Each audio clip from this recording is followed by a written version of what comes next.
I didn't see his face, only felt the violent shove from behind. My feet slipped on the wet stones, my body launched forward, arms flailing for something solid. And then, the freezing river swallowed me whole, pulling me down, my chest burning in shock. Water roared in my ears, my son's laughter still echoing faintly above. I kicked, desperate, until a hand found mine under the current. It was my wife. Her nails dug into my wrist, forcing me still. Her lips came close to my ear, words trembling but sharp. "Pretend you drowned. Don't move." Her voice cut through the chaos, more terrifying than the water. I froze, my body going limp, bubbles escaping my nose as if life had left me. Above us, distorted by the surface, I saw shadows leaning over the bank. I swear I heard my daughter-in-law's cold voice. "That's it. Finally done. Do you want to know what came after this moment? You should subscribe now, because what I discovered next, no one could prepare me for. Every week I share pieces of this story, and trust me, you don't want to miss the next. Not after what we uncovered that night. The current carried us, scraping my back against stones, my lungs aching to burst. I held the act of a corpse, while my wife's grip reminded me to stay. Seconds stretched into eternity until their footsteps faded, leaving only the hiss of water and wind.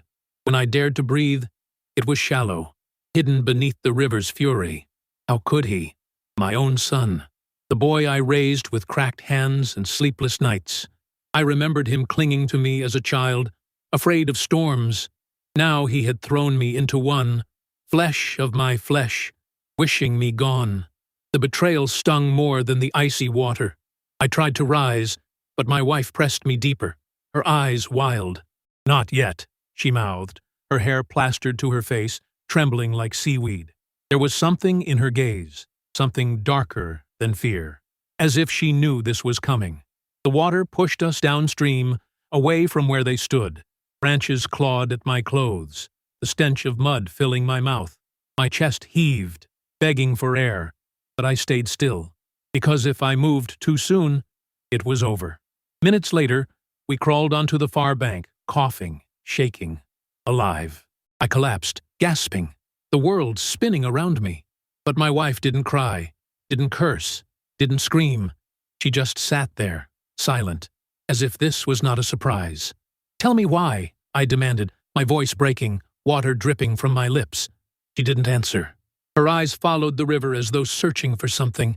Then finally, her whisper came out raw and quiet. "I knew they would do this." I froze, water running cold down my spine. She knew? My wife, my partner of decades, had known? Her hands clenched her skirt so tightly the fabric nearly tore. Tears streamed down her cheeks, but not from shock, from confession. "I found the letters," she said, her voice like shards of glass.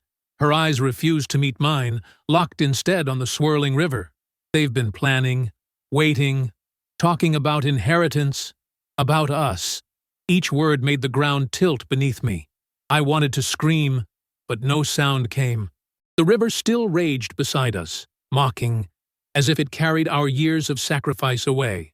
The boy we raised, the woman he married, they had spoken of our death as a gift, and my wife had kept it, buried, until now.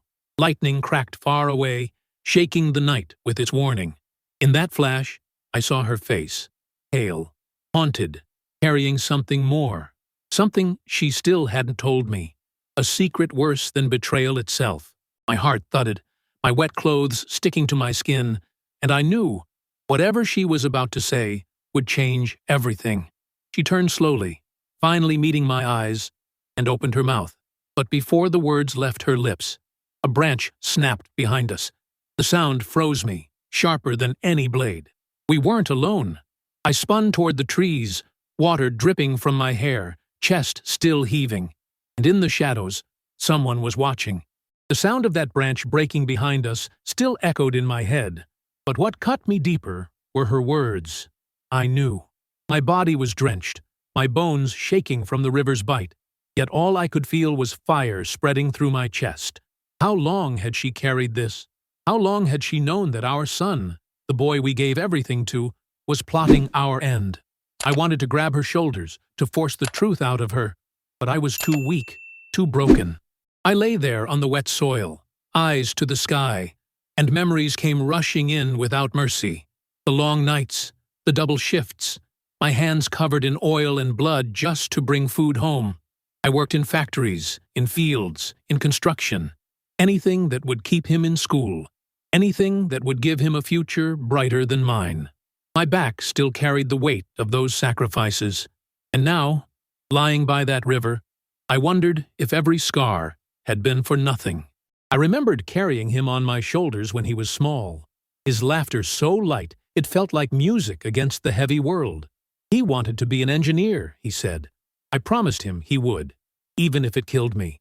We built our house brick by brick, and I often told him, "One day this will be yours." My wife cooked meals over a single stove, counting coins, smiling through hunger so he wouldn't know.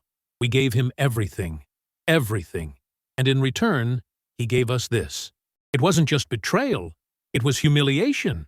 To raise a child, to bleed for him, and then to be treated like trash in your own home. My daughter-in-law never hid her disdain. She looked at us as if we were dirty furniture, too old to matter. I can still see her smirk when she called us the burden. That word stung worse than a slap. It was like being erased from your own family portrait, pushed into the margins until nothing of you remained. And yet, I endured, because I thought it was temporary, just a phase, just the heat of youth. Parents forgive, don't they? We excuse arrogance, believing time will soften hearts. I kept silent while he ignored my advice, while he let his mother sit alone in hospital rooms, while he built walls where there should have been bridges. I thought patience would heal. I thought love was enough. God, how wrong I was. I remembered one night, sitting by the fireplace when the house was still warm with laughter. He was studying, papers scattered everywhere, and he fell asleep on the table. My wife covered him with a blanket. She whispered to me, "He'll make us proud." And I believed her. That moment still haunts me, because it was the seed of our hope. But hope, I now know, can be poison when placed in the wrong soil. And that soil had turned rotten. Slowly, signs began to surface. Cracks in the picture we had painted of him. He no longer spoke to us as a son, but as if we were intruders. His tone grew cold, his visits rare, his laughter gone. Each time he passed me in the hallway, I felt more like a stranger in the house I had built with my bare hands. I convinced myself it was stress, the weight of adulthood. But maybe, just maybe, the truth was darker. I should have seen it sooner. The subtle glances he shared with her, his wife, as if they held a secret language, the way they stopped talking when we entered the room, the locked doors, the hushed phone calls. At the time, I brushed it off. Fool that I was, I told myself, they are young, they want privacy. I never imagined that behind those whispers was a plan, a death sentence sealed with our own blood. Even now, the shame burns me. To have raised him blind, to have ignored the warnings. My neighbors would often say, "You spoil him too much." I laughed it away, proud that I could give him what I never had. Pride. That was my sin. Pride blinded me. And pride was what pushed me into that river tonight. My own love weaponized against me. My wife sat beside me on the muddy bank, silent, as if she knew my thoughts without me speaking them. Her face was pale, drawn, her lips trembling with words unsaid. She carried her own scars, ones I had overlooked in my obsession with giving him the world. I never asked what she sacrificed in silence, but I knew. The nights she went hungry, the clothes she patched, the jewelry she sold. She gave her youth to his comfort, and this was the harvest. I wanted to scream at the heavens, to ask why blood turns poisonous, why love curdles into hatred. My throat ached with unshed cries, but only a whisper escaped me. Why us? The river answered with its endless roar, as if mocking me. Somewhere far away, an owl hooted, breaking the silence of the night. The world went on, uncaring, while my own had shattered. And yet, in that pit of despair, something stirred. A realization, faint but sharp. Maybe this wasn't the end. Maybe, just maybe, survival was more than luck tonight. Perhaps fate had given us this chance, this cruel gift, to see the truth before it was too late. My wife's grip on my wrist wasn't just fear. It was warning. She knew. She had always known. I turned to her, my voice raw. "What else haven't you told me?" She froze, her shoulders tightening. Her silence was louder than any confession. I pressed, harsher now. "What do you know?" She finally looked at me, and for the first time I saw it, guilt flickering behind her tears. She wasn't just a victim in this story. She was holding pieces of the puzzle I had never been allowed to see. She opened her mouth to speak, but then shut it tight, shaking her head. "Not now," she muttered. Her hand clutched the wet earth, fingers digging into the mud. "Not now," she repeated, as if saying it would keep the truth from breaking loose. My patience thinned, anger boiling. But before I could push further, a rustle came again from the trees. I stiffened, my body instinctively ready to run or fight, though I had no strength left. My wife's eyes darted to the shadows, fear returning. "We're not safe here," she whispered. I felt it too, the sense that eyes were upon us, that the night itself was holding its breath, and I knew whoever stood there wasn't a stranger. Someone had followed us. A figure moved between the trunks, slow, deliberate, as if enjoying our fear. The moon caught a glint of metal in his hand, and my blood froze. Not the river, not the betrayal, but this. This was the moment I realized we had stepped into something far darker, because it wasn't just my son and his wife.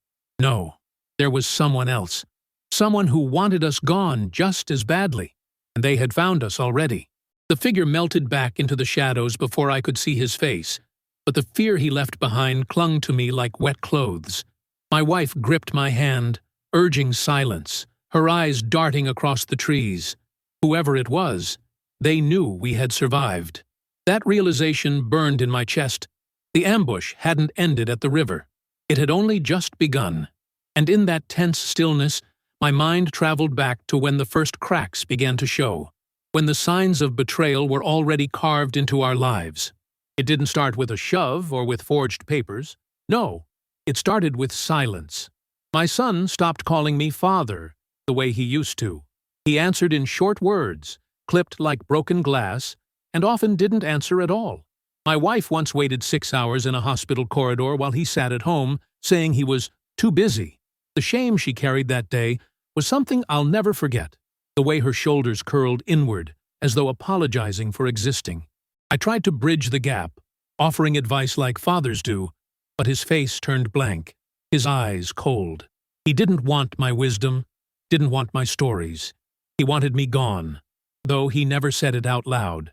The first time he ignored my greeting in front of neighbors, my stomach twisted. I told myself it was fatigue, stress, maybe even embarrassment, but deep down, I knew. A son doesn't treat a father that way unless the bond has already snapped. The daughter-in-law made no effort to hide her disdain. She would place plates on the table and slide ours further away, as if we carried a disease. Once, she muttered under her breath, loud enough for us to hear, "Old people do nothing but drain life." My wife's eyes filled with tears, but she stayed quiet, folding her napkin over and over in trembling hands. That silence still haunts me, because it was the silence of resignation, of knowing we were no longer welcome in our own home. The humiliation piled up in small doses, subtle enough to be dismissed, but sharp enough to cut. An invitation not extended. A conversation that stopped when we entered the room. A birthday forgotten. Each act, by itself, might have seemed harmless, but together they built a wall, brick by brick, until we stood outside our own family. It's strange how betrayal never bursts through the door. It seeps in through the cracks, patient, quiet, unstoppable. I remember one winter evening, sitting by the window as snow fell heavy outside. My son walked in, his face lit by the glow of his phone. He didn't look at me. He didn't ask about my day. He just walked past, headphones in, as though I were furniture. That moment hurt more than any insult, because invisibility kills faster than hate. To be unseen by your own child is a wound no medicine can heal. And yet, I excused it all. I told myself he was building his life, that once he had children of his own, he would understand. I clung to hope like a fool clings to a broken raft, drifting on a river that would only carry me further from shore. My wife, however, had sharper eyes. She noticed the missing visits, the secret calls, the letters hidden in drawers. She tried to warn me, but I brushed her off. "He's our son," I said. "He would never." But he did, and the signs had been there all along. One day, when my wife came home from the market, her hands trembling, she told me she had overheard them speaking, not about love, not about future children, but about us, about how things would be easier once we were gone. I laughed it off, calling it a misunderstanding, but even laughter couldn't erase the chill in my wife's eyes that day. I wanted so badly to believe in him that I blinded myself. That blindness is the heaviest burden I carry now. Because every insult, every cold shoulder, every empty chair at our table was a warning, and I ignored them all. Parents always think they know their children, but sometimes we only know the version of them that we want to see, and the truth is a stranger. It wasn't just neglect, it was strategy. My daughter-in-law encouraged distance, feeding him words, whispering poison into his ear. I could see it in the way he mirrored her disdain, in how he echoed her cruel remarks. The two of them became a fortress, united not by love, but by greed, and we were the enemies outside their gates. The first time I realized this, it felt like someone had reached into my chest and torn out the last piece of trust I had left. There's a particular pain in watching someone you raised slowly erase you from their life. It doesn't come all at once. It's death by 1,000 cuts, a forgotten handshake, a glance of annoyance, a chair moved further down the table. It's subtle, almost invisible to outsiders, but to the ones who feel it, it is unbearable. And the worst part? You still keep loving them, even as they carve you out of existence. Looking back now, those were the first seeds of the betrayal that almost ended us tonight. The cold meals, the locked doors, the endless excuses. It was all a rehearsal for the riverbank. They had been killing us slowly, day by day, until the final act arrived. I wish I had listened to my wife sooner. I wish I had asked more questions about the letters, about the calls, about the fear in her eyes, but I didn't. I chose blindness. And now, in the silence of the night, with mud still clinging to my clothes and water dripping from my hair, I realized those early signs weren't just warnings. They were confessions, delivered in plain sight. My son and his wife had told us exactly what they thought of us, over and over, in every gesture, in every silence. We just refused to hear, until it was too late. My wife sat beside me, shivering, her eyes fixed on the dark tree line. "They won't stop," she whispered, voice cracking. I wanted to comfort her, to promise safety, but the truth pressed heavy on my tongue. She was right. The river hadn't ended it. It had only revealed it. And now, whoever had been watching us in those trees was proof. The game was still unfolding. I wiped the water from my eyes and stared into the black woods, listening to the silence between the rustles. Somewhere out there, danger waited, patient, certain. My heart pounded with the realization that this wasn't just a story of betrayal anymore. It was survival. And as much as the past cut me, I knew the next wound was coming fast, because something in those shadows was moving closer. And this time, I wasn't sure we would escape. The first time I noticed the missing keys, it was a small thing, almost laughable. I had placed them on the table near the door, like I always did, the heavy ring clinking softly against the wood. Hours later, when I reached for them, they were gone. My stomach twisted in confusion, but I brushed it off, thinking maybe I had left them in the shed or dropped them in the garden. Yet something inside me whispered it wasn't carelessness. It was warning. I searched everywhere, every pocket of every jacket, under cushions, even outside near the gate. Nothing. My wife joined me, her eyes tight with worry as she helped move furniture, but the keys had vanished as if swallowed by the house itself. I remember how she paused, hands trembling slightly, her gaze darting toward the closed door of our son's room. She didn't say it out loud, but I felt her thought pressing against mine. He had taken them. Later that evening, I asked him directly. I still recall the way he leaned against the doorway, arms crossed, eyes sharp with impatience. "Why would you need them?" he said, his tone cutting, dismissive. And then came the words that froze the blood in my veins. "Soon, you won't need them anymore."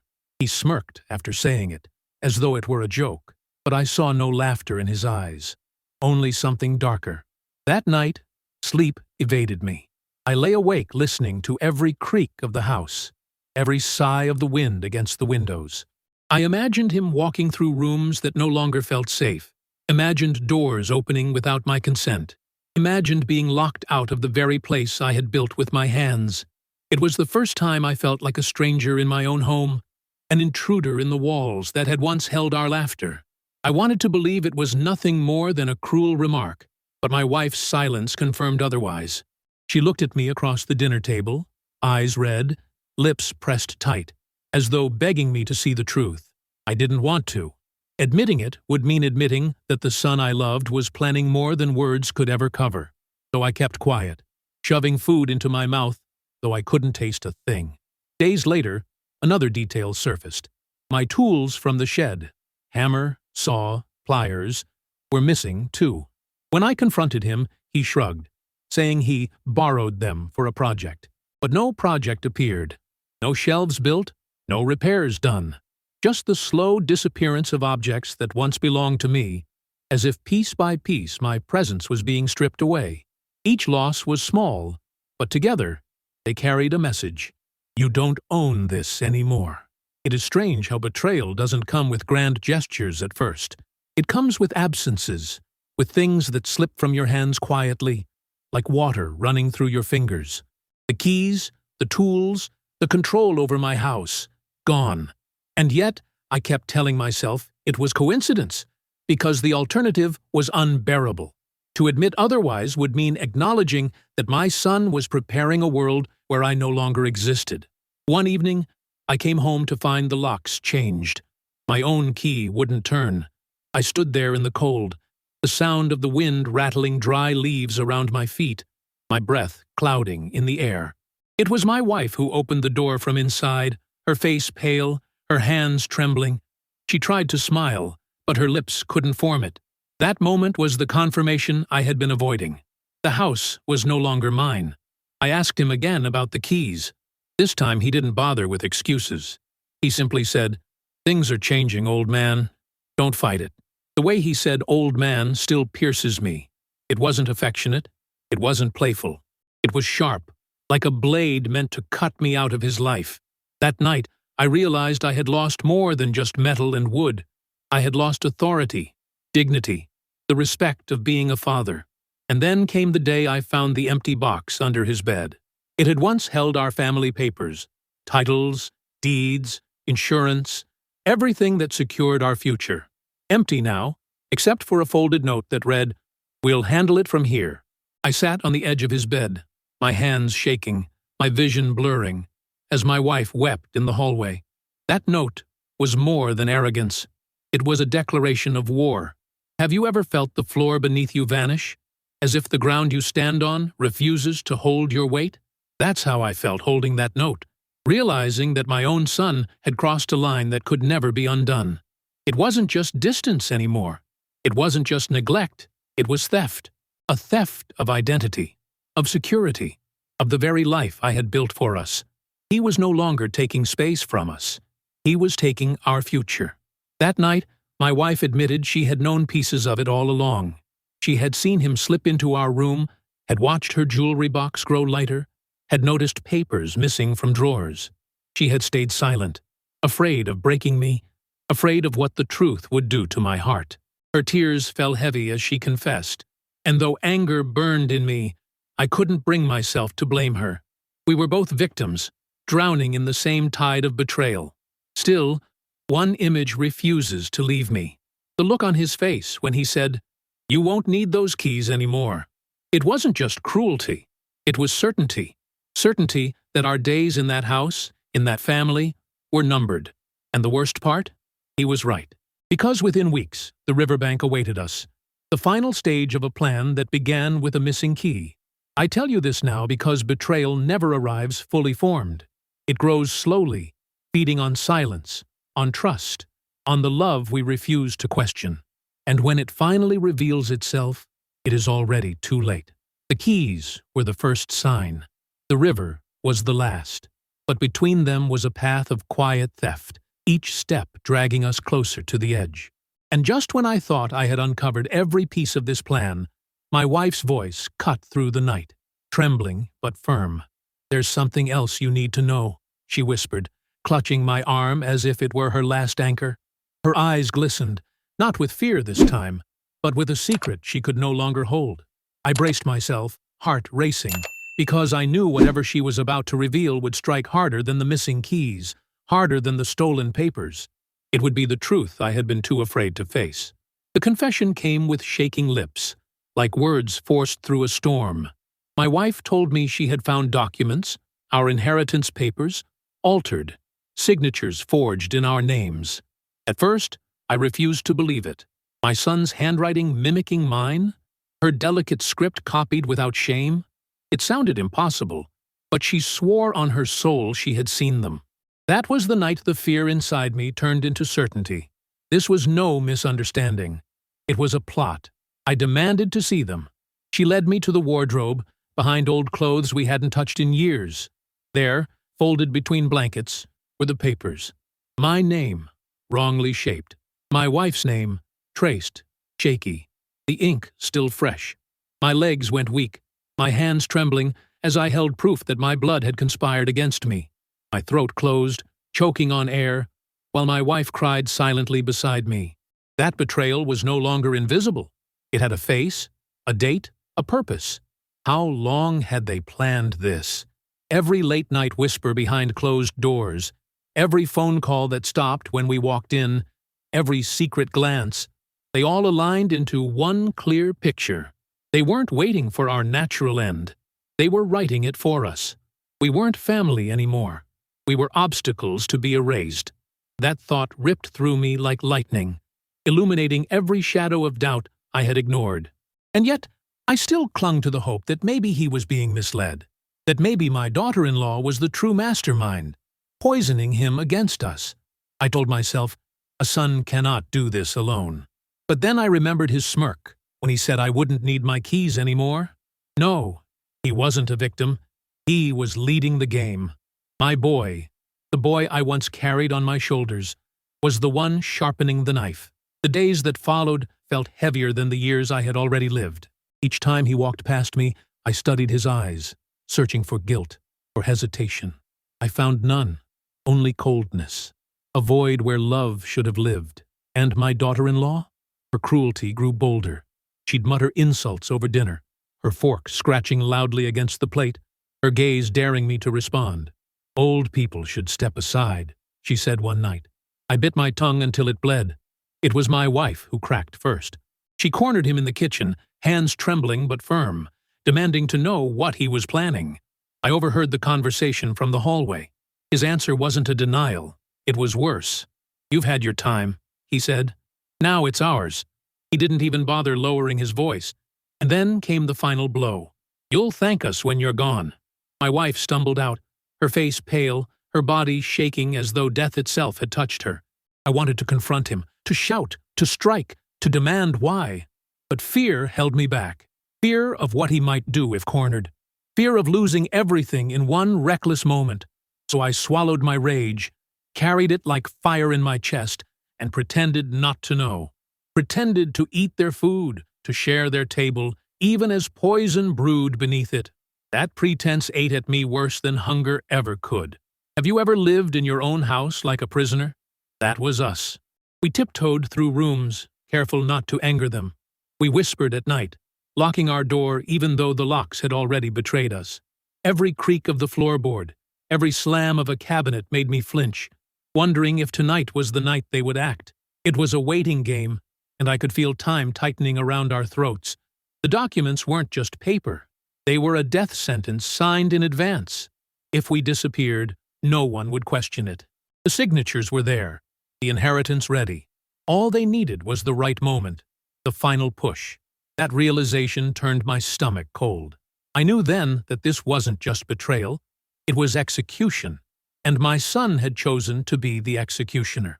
I looked at my wife differently after that night, not with blame, but with awe. She had carried this truth, protected me from it, even when it poisoned her from the inside. She whispered once, "I didn't want you to see him like this." But now I did. And it was worse than she had ever imagined. Because seeing your child as your killer breaks something inside you that can never be repaired. And you, reading my words, what would you have done in my place? Would you have confronted him, risked it all in one explosion of rage? Or would you have waited, silent, hoping for a miracle? Tell me in the comments, because even now I wonder if my silence was cowardice or wisdom. Sometimes survival feels like betrayal too. The weeks dragged on, heavy with dread. Meals became tense rituals, conversations clipped and dangerous. My wife stopped cooking her favorite dishes, afraid they might use even her food against us. I stopped leaving the house alone, aware that any step could lead to my end. We weren't living anymore. We were counting breaths, counting days, waiting for the strike we both knew was coming. Then came the moment that erased all doubt. I entered the living room one evening and found them bent over the table whispering. When they noticed me, my son slammed a folder shut, his face flushed with anger. But not before I saw the edge of another paper, another signature. Mine, forged again. He stared at me, daring me to speak. I didn't. My silence was the only weapon I had left. But silence has a cost. It builds pressure, waiting for the moment it explodes. And it did. Because the very next week, my son made a suggestion, his voice too smooth, too rehearsed. Let's go to the river. Just us. A family day. My wife's hand tightened around mine, her nails digging into my skin. We both knew. This was it. The final move. I nodded, pretending to agree, my lips curling into a smile I didn't feel. But inside, my blood thundered. The documents, the missing keys, the forged signatures, all of it had been leading to this. A river, a plan, and an end they believed would go unnoticed. But as I lay awake that night, I swore to myself, if they wanted to erase me, they would discover that even the erased can return. And when we do, we bring the truth with us. They handed us the invitation like it was a gift, the paper crisp and smiling with a family name at the top. I remember the way my son pushed it across the table, casual, as if it were nothing. "Just a family day by the river," he said, his voice syrup smooth. My wife's fingers trembled when she took it. She folded the corner twice, then 3 times, as if memorizing the paper might change its meaning. The date was circled in his handwriting, neat and deliberate, and something in the way the ink didn't smudge under the light made my skin crawl. In that moment, my chest tightened, as though the calendar itself had become a rope around my neck. If you want to know why we said yes even after the shove, subscribe now, because I'll tell you everything that followed, and you'll see how the smallest family day can be a sentence. I say that not to tease, but because I needed witnesses later, and because these stories haunt me, and I'll be sharing each terrible detail. Promise me you'll come back. Promise me you'll listen when I name names, and show the proofs they wanted hidden. I wanted someone outside our house to know, to hold our truth like a lamp against the dark. It was both plea and strategy, and saying it out loud steadied me, if only a little. We rehearsed smiles and light conversation, as if nerves could be ironed out by politeness. The morning arrived gray and quiet, the kind of sky that presses down on your shoulders and makes you feel small. My son drove, the truck heavy with laughter and a radio trying too hard to be cheerful. My daughter-in-law sat with a silk scarf wrapped like a crown, lips painted like she'd already celebrated. I watched them in the rearview mirror and counted the beats between their smiles. There were too many pauses, little silences where plans could be born. Every mile felt like a countdown, each kilometer a tick toward a trap I had not fully seen. We arrived at the riverbank, and the place looked harmless. Reeds bowed to the breeze, dogs chased sticks, and a picnic blanket lay like a careless flag. People spoke in low voices around us, pretending nothing had happened, keeping distance as if by social etiquette. I watched parents with young children and told myself to breathe, to let the sunlight warm the icy fear that sat in my gut. The river looked like liquid glass, deceptively calm, and the sound of water was steady. swallowing the noise of the world. I held my wife's hand and felt her fingers press back the same message. Hold. Wait. Watch. The first few hours were a careful performance of normality. Sandwiches, stale jokes, the clink of cutlery on a paper plate. My son laughed at something on his phone, and for a second, I saw the boy who used to show me frogs and acorns. That second was a blade of memory, sharp and cruel. He asked about plans for the house repair, as if he were interested. I spoke truthfully, and he nodded without listening. My daughter-in-law arranged the blanket, smoothing it down with a wrist that had never had blisters from work. She poured lemonade into cups with a practiced hand that spoke of planning, not care. Every small action was choreography, and I was beginning to see the steps. At some point, they suggested a walk along the path by the willows, the usual route that had always meant peace. My wife hesitated, but the invitation came again with the warmth of a family day, and we rose together. The path narrowed near the bend where reeds whispered secrets, and that's where the air felt different, thicker, as if waiting. A dog barked somewhere ahead, and in that sound, the world tightened, like the moment before a match strikes. I kept one hand in my wife's, the other free, pretending readiness though my legs were mud-soft. I had practiced what I would say if something went wrong. Confront, demand explanations, call the police, get the documents to an attorney. It sounded brave in the quiet rehearsal of my mind, but when faces smiled and voices softened, the rehearsed words found no purchase. When my son stopped to look at a view, and his wife said, "Stay here, it'll be quick," I felt the old instinct to trust him flicker like a dying candle. The bend approached with the speed of inevitability, and my stomach hollowed into a pit. I could feel the way the air leaned toward us, conspiratorial. My wife reached into her pocket, and, with a trembling hand, tapped mine. 3 taps, our old signal for danger. I strapped my will to that little code and returned a squeeze, inconspicuous and heavy with meaning.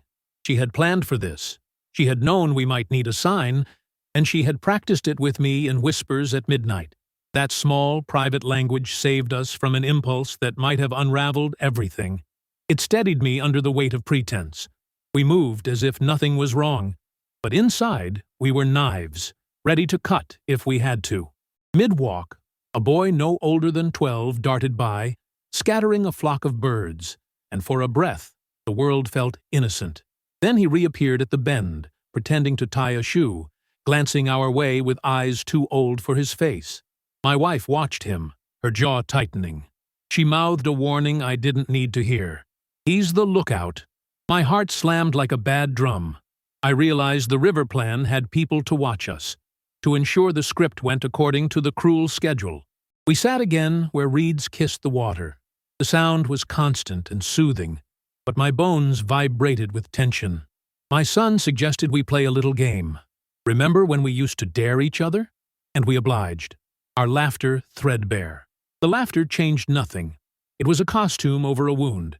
He moved closer under the pretense of picking up a lost hat, and then farther away, and his hands were clean and casual. Every move they made was a check on our reactions, a study of how we would fall, or if we would fall at all. As afternoon blurred and the sun slid like honey behind trees, my wife whispered, "Now." It was slow, measured, and I followed her gaze to a cluster of reeds where the current looked rougher. There was a sliver of explanation in her face, an instruction and a plea. We both knew the plan. They would push. They would flee. They would pretend they had given us mercy by leaving us. The thought boiled my blood, but we kept our faces blank. I pretended to tie my shoe, then let my hands go slack to act feigned surprise when the shove came. They moved with the confidence of those who believe in their own immunity. My son's hand on my back was the weight of iron as he pushed. My daughter-in-law's fingers found my wife's sleeve with the coldness of someone closing a door. The shove was not blind. It was measured to let us feel the fall and the river's teeth. My body remembered the earlier night, the water swallowing. But this time, I was alert, waiting for the signal we had rehearsed. The river took a bite, and then spat us back to the bank. But this time, we had rehearsed the return. When we crawled onto the shore, coughing and spluttering while their footsteps receded, my wife pulled from her skirt a small recorder, hidden like a talisman, and pressed it into my hand. She had recorded every conversation, every laugh, every "we'll be free," muttered under breath. My heart climbed into my throat. That little device was proof and danger in one small package. I wrapped it in my blood-soaked shirt like treasure, and felt its weight anchor me to a plan of our own. There was a partial payoff then, a snippet of their voices on the recorder admitting their plan, her voice saying, "The papers are set," his voice laughing about final arrangements. The sound was small, but brutal. It made the hair on my arms stand up like bristles. It meant what we suspected was true. Our life had been arranged like a funeral without our knowledge. For the first time since the shove, justice felt tangible, reachable, and the world tilted toward possibility. We had proof, and proof can cut through most lies. Yet, with the recorder came the immediate danger of being found with it. If they discovered that we had evidence, what would they do? The risk hung in the air like fog. I thought of handing it to a neighbor, to a sympathetic priest, but the thought of someone else listening to their laughter over our graves sickened me. My wife's eyes told me the same thing without words. We would use it when the right moment came, when their arrogance made them careless. We would not be silent anymore, not if it meant surviving. As dusk crept over the water, and the family began packing like a troop that had performed well, my son turned to me with a smile that was all false dawn. "We should do this more often," he said. And in that sentence, he sealed himself. My wife placed a small photograph in my palm, one she had taken while he was distracted. A candid of him with a lawyer we'd never met, a man with a limp and a watch too gold for his hands. The man's name was scrawled on the back in a hand I did not know. It was the final hint I hadn't expected. I recognized the signature at the bottom of the photograph because it matched a name on one of the forged papers. And as my eyes traced that ink, the truth pushed through like light under a locked door. There was another player in this game. Someone beyond the household. Someone with money, motive, and no qualms about erasing us. My chest tightened so hard I could hardly breathe. The river had given us more than a near death. It had given us a clue. A new, darker player was in the picture, and his name was written in the same black ink that had stolen our lives. That night, when the house had gone silent and their laughter no longer echoed through the walls, my wife leaned close and finally broke. Her whisper trembled like glass about to shatter. "I knew," she confessed, her eyes wet, her fingers gripping the sheets as if they were the only thing keeping her steady. My heart stopped. I turned to her, searching for meaning in the shadows of her face. She didn't let me speak. I knew they would do it. I saw the letters. She told me she had found them weeks before, hidden in a drawer that wasn't theirs, sealed, but carelessly left behind. Letters written by my daughter-in-law, ink sharp with cruelty, speaking about us as if we were numbers on a balance sheet. "We can't wait forever," one line said. "The inheritance must be accelerated." My wife had held those words in her hands, had folded them back in silence, afraid that showing me would destroy me before they even tried. I wanted to be angry at her for keeping it from me, but the fury slipped through my fingers. She had been protecting me, even while carrying that poison alone. She trembled as she spoke, and in her voice I heard months of fear, nights without sleep, the constant ache of waiting for a blow that hadn't yet come. I gathered her hands into mine, kissed her knuckles, and promised her we would make it out alive. The words felt weak, but they were all I had. The letters weren't just cold, they were strategic. My daughter-in-law wrote about meetings, about lawyers, about timelines. She called us liabilities, and she mentioned finalizing arrangements, like we were debts to be erased. My son had replied, short notes scribbled in margins. "Soon. Be patient. Almost done." That was the part that broke me most. His handwriting, his easy agreement. No hesitation. Just complicity. We lay there in the dark, the house creaking around us, knowing that above our heads slept the ones plotting our deaths. My wife clutched the recorder we had hidden earlier, as though it were a candle in the blackness. "This is our weapon," she whispered, but her eyes betrayed her doubt. Evidence was powerful, Yes, but so was the silence of everyone else, the blindness of family who would never believe parents could be betrayed this way. I thought back to all the times I'd mistaken distance for independence, cruelty for stress. I remembered him refusing to visit me in the hospital, his face blank when I needed comfort. I remembered her laughter when she called us baggage. The signs had been there, written all over their lives, but now the letters gave them shape, gave them teeth. It wasn't neglect anymore, it was intent, and intent meant danger. We agreed to keep quiet for now. If they knew we had proof, they would strike harder, faster, leaving no room for mistakes. So we pretended again, smiling at breakfast, listening to their shallow chatter, thanking them for their false kindness. Every word at that table was theater, every glance a silent exchange between my wife and me. Behind our masks, we counted minutes, waiting for the right time to act. But silence is its own kind of torture. The more we hid, the heavier it grew. My wife began biting her nails until they bled. I found myself staring at the clock in the living room, listening to its ticking as if it were a countdown. At night, I dreamed of water filling my lungs, of voices laughing as I sank. The river hadn't drowned me, but it followed me into sleep, relentless. Then came the small twist of fate that shifted everything. My wife, while cleaning the kitchen, found another note slipped between recipe books. This one wasn't addressed to my son.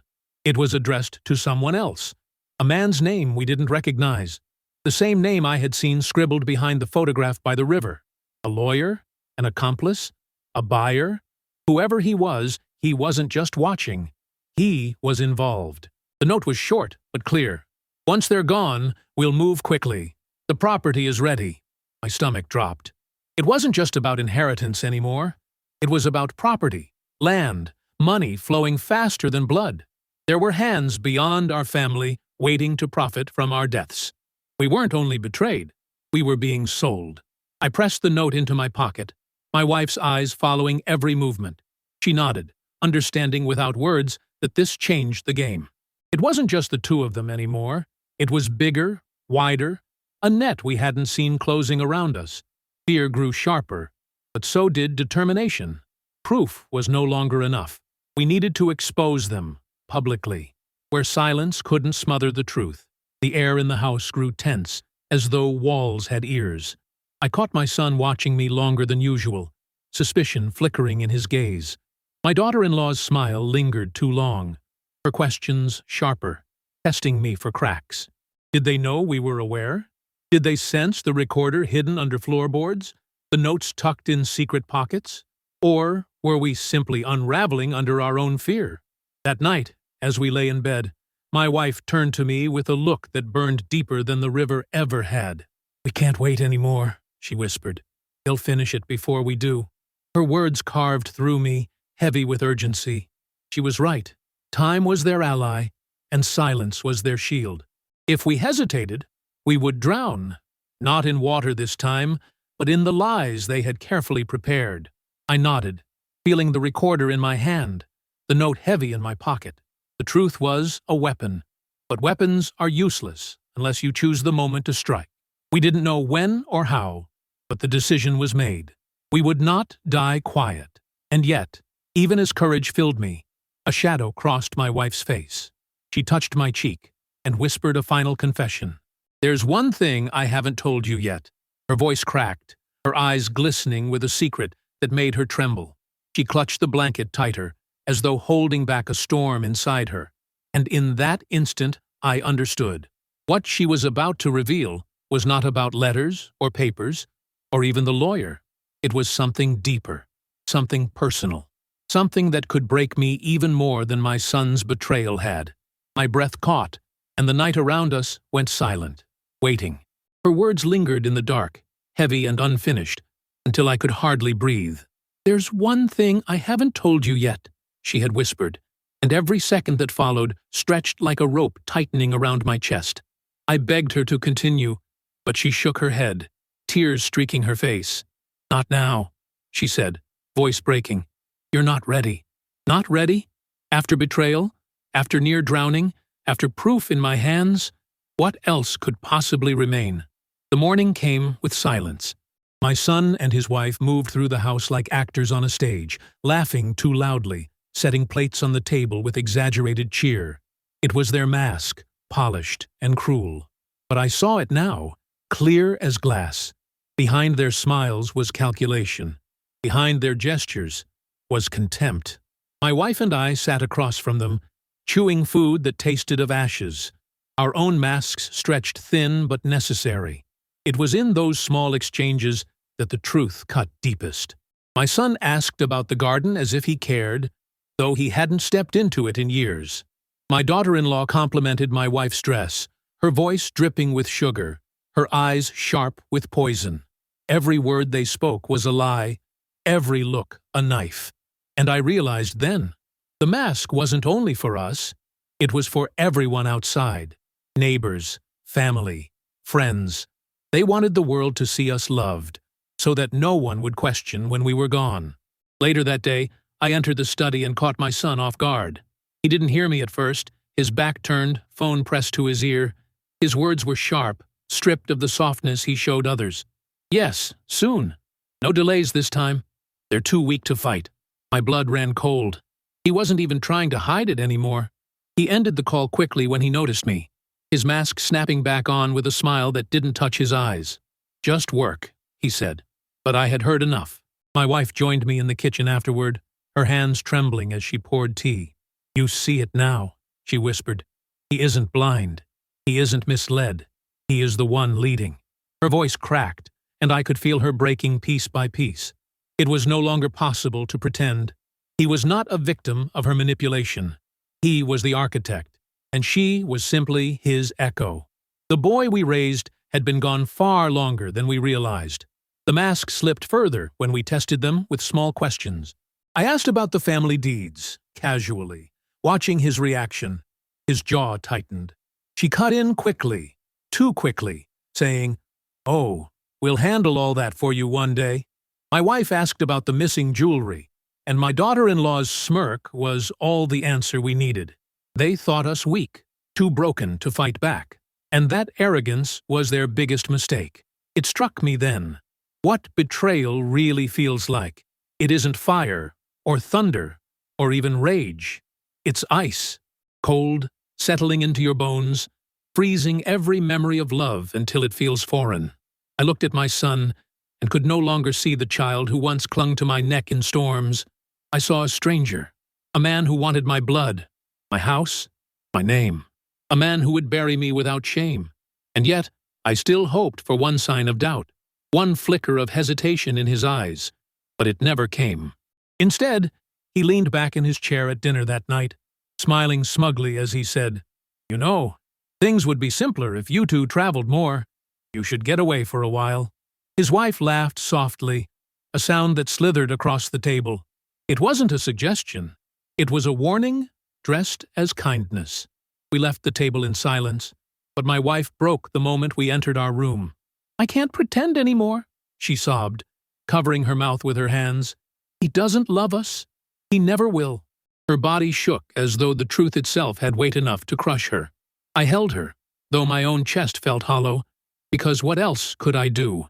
Love had turned into a blade, and it cut us both with every breath. It was then she finally spoke of the last secret. Her voice was barely audible, but each word struck like a hammer. "He's done this before," she said. My body froze. She explained how she had found whispers, small notes, old conversations pointing to his dealings with others, family friends who had mysteriously vanished from his life. She didn't have all the proof, but the pattern was there. He had betrayed before. We weren't his first. We were just next. The mask of family had hidden him for years. He had used it to gain trust, to take, to erase, to move on without suspicion. And all this time, we had been blind, feeding him with our labor, our trust, our love. The boy we thought we knew had died long ago, replaced by someone who wore his face, but none of his heart. The realization made me sick, as if every memory was now stained with lies. But as the night deepened, a thought took root in me. If he could wear a mask, so could we. If he could pretend, so could we. They believed us broken, powerless, ready to fall. But what if we turned their own game against them? What if the mask they wore became the trap we built?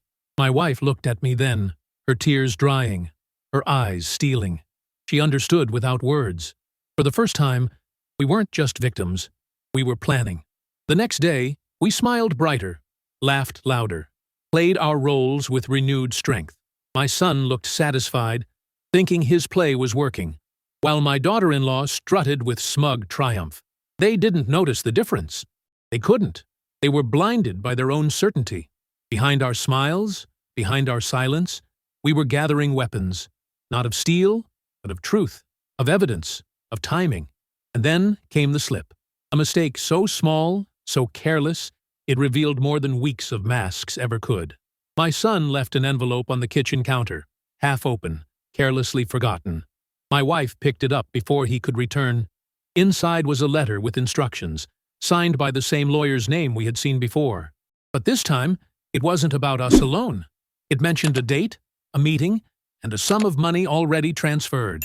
My wife handed me the letter, her fingers shaking but her eyes burning with fire. The deadline wasn't just near, it was written in ink, stamped, finalized. And as I read the lines, I realized the truth was even darker than we thought. The plan wasn't only to erase us, it was bigger, wider, involving hands beyond the family. And the date written there? It was only days away. The letter in my hands was more than paper. It was a ticking bomb. The ink still smelled sharp, the lawyer's name glaring up at me, and the date circled like a death sentence. Just days away. My wife clutched my arm, her nails digging into my skin as though holding on to life itself. We no longer had the luxury of waiting. The game they had been playing in the shadows was about to end, and it was time for us to step onto the stage. We spent that night in whispers, laying out every scrap of proof we had gathered. The forged papers, the notes hidden between recipe books, the recording of their careless laughter. And now this letter, cold and final. Spread across the floor, the evidence looked like shards of glass, each one cutting into the illusion of family we had once believed in. My wife said it first. We need to show them, all of them, in front of everyone. The idea terrified me, but it made sense. If we confronted them alone, they would deny it, twist the truth, or worse, finish the job. But in front of family, in front of neighbors, they wouldn't be able to hide. Shame would do what love could not, strip the mask from their faces. I felt my pulse racing at the thought, my heart heavy with dread and yet burning with a strange courage. For the first time, it felt like we had the chance to fight back. The following day, we invited them to dinner. Not just our son and his wife, but cousins, uncles, family friends, the ones who still believed we were united, who still called our son a good boy. My wife and I prepared the house, placing every chair around the table as though for a feast. But in truth, it was a battlefield. The food on the stove was only a distraction. The real dish was the truth we had been saving. When they arrived, my son wore his usual charm, his smile wide, his laugh easy. My daughter-in-law walked in with her head high, perfume trailing like smoke, already playing the role of hostess. They didn't suspect a thing. They thought we were still broken, still blind. As guests filled the room with chatter, I felt sweat bead on my forehead. My wife squeezed my hand under the table, her signal that it was time. We let dinner begin as normal. Plates passed, glasses raised, laughter circling the room. The clink of cutlery masked my racing heart. Then, when the moment felt thick enough to cut, I stood. The room quieted, all eyes on me. My son looked confused, my daughter-in-law annoyed at the interruption. "I have something to share," I said, my voice trembling but firm. My wife rose beside me, placing the recorder on the table like a sacred offering. The click of the play button echoed louder than thunder, and then their voices filled the room. Our son's laugh, his wife's cold words. "Soon, they'll be gone.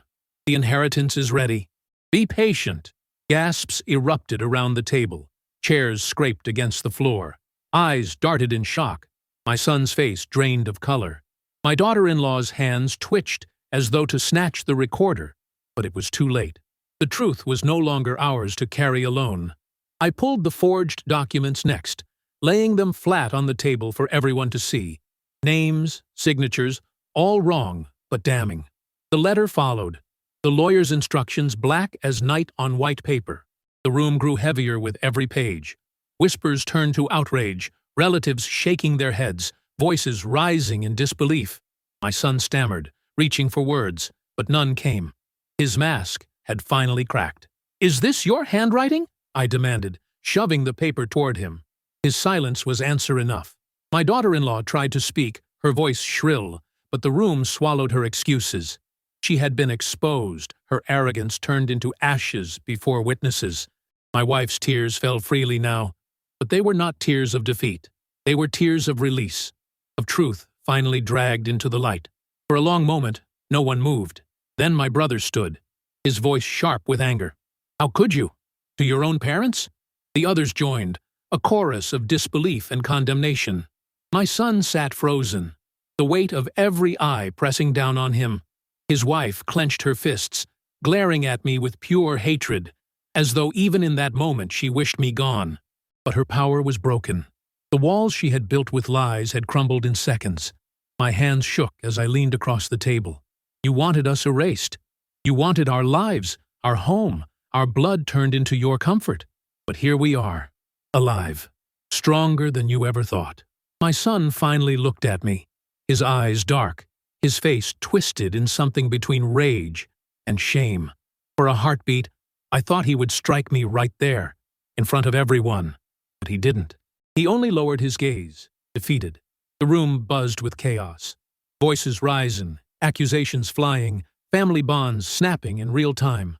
My wife clung to me, her head against my shoulder, her body trembling with the release of months of silence. We had done it. We had unmasked them, stripped them bare before the very people they had hoped to fool. For the first time in a long time, I felt air fill my lungs without fear choking it. We had survived the river, and now we had survived the truth. But victory tasted strange, because as I looked at my son, slumped in shame, I felt no triumph, only a hollow ache where love used to live. He was my blood, my child, and yet he had tried to end me. No amount of justice could erase that wound. My wife whispered, "At least now they know. At least now we are free." And I nodded, though freedom felt heavier than chains. The gathering ended in fragments, guests leaving in stunned silence, whispers trailing into the night. My son and his wife stormed out without a word, their faces hard, their future uncertain. My wife and I stood in the quiet house, the papers still on the table, the recorder silent at last. For a moment, it felt like closure. But then I noticed the letter again, the lawyer's name underlined in bold ink, the date circled red. It hadn't passed yet. The plan wasn't finished. Even stripped of masks, they weren't alone in this. Someone else was waiting, expecting, ready to move. My victory trembled in my hands like fragile glass, and deep down, I knew, exposing them wasn't the end. It was only the beginning of something far more dangerous. The house was silent after the storm of that night, but silence did not bring peace. It brought weight. I stood over the table still cluttered with papers and evidence, the smell of food gone cold, mixing with ink and fear. My wife sat across from me, her face pale, her hands trembling around a cup she hadn't sipped. We had shown the truth, yes, but victory felt like standing on cracked ice. Any wrong step, and we would fall into something deeper, darker. In the days that followed, family turned their backs on my son and his wife. Calls went unanswered, doors closed to them. But the lawyer's name remained, a shadow in every corner of my thoughts. Who was he? What did he stand to gain? And most of all, what would he do when the plan he had invested in fell apart? The red circle on that letter still burned in my mind, like a clock counting down to something inevitable. We went to the police, trembling but determined. We handed them the forged documents, the notes, the recordings. The officer looked at us with sympathy, but also with caution. "Families are complicated," he said softly, "and powerful people make these cases harder." His words were meant to prepare us for disappointment, but all they did was remind me that justice is fragile, easily bent by money and influence. Still, we pressed forward. We had no other choice. My wife grew weaker under the stress, her nights filled with restless sleep, her body twitching at every creak of the house. I tried to reassure her, though my own heart was bruised and tired. "We're alive," I would whisper, stroking her hair. "That's already a victory." But even as I said it, I knew survival wasn't enough. We needed protection, distance, a way to cut free from the claws still reaching for us. The inheritance wasn't just money. It had become a curse, a magnet for greed. One afternoon, I sat in the garden, staring at the house we had built brick by brick. The walls seemed taller now, heavier, no longer a refuge, but a reminder of betrayal. My hands touched the soil, remembering the calluses that had bled to build this home. And in that moment, a thought bloomed in me, sharp and painful. Perhaps freedom meant leaving it all behind, to start again, far away, where blood and paper couldn't reach us. My wife resisted at first, tears sliding down her cheeks. "This is our life, our memories, our sweat." She touched the walls as if they were flesh, as if the house itself carried the voices of our younger days. But she saw the truth in my eyes. This place was no longer ours. It had been poisoned by lies, by plans of our death, by laughter that mocked our survival. If we stayed, we would always be prisoners in our own creation. We sought lawyers of our own, honest ones this time.